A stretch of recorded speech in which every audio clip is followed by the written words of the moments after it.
Polres Aceh Utara meringkus dua pria Parubaya bernama Ridwan asal Biren dan Saifuddin asal Kecamatan Dewantara, Aceh Utara akibat menjual bahan baku tramadol seberat 1,3 kg pada 8 Oktober lalu.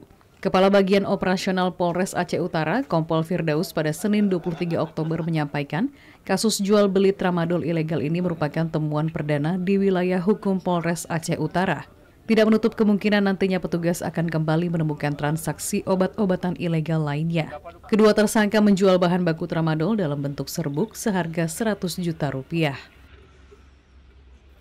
Tim Res Narkoba berhasil menangkap RW dan SF yang ada di belakang yang sedang melakukan transaksi tersebut. Ya, ketika ditangkap, keduanya berhasil kita sita satu plastik ini yang ada di sebelah kiri saya dan satu handphone. Ya, dari hasil pemeriksaan kepada kedua tersangka ini, mereka menyatakan bahwa tramadol tersebut ditemukan ya saat sedang mencari ikan. Itu adalah salah satu modus operandi yang mereka perankan dengan harga yang akan mereka jual sebesar 100.000.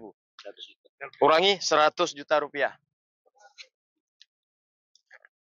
Keduanya dijerat dengan Undang-Undang Kesehatan Pasal 138 Ayat 2 dan 3, Jungto Pasal 435 Undang-Undang Nomor 17 Tahun 2023 tentang kesehatan dengan ancaman pidana penjara maksimal 12 tahun dan denda maksimal 5 miliar rupiah.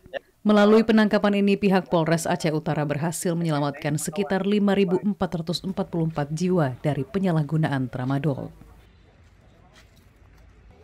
Dari Kabupaten Aceh Utara, Provinsi Aceh, Trifani, Kantor Berita Antara, mewartakan.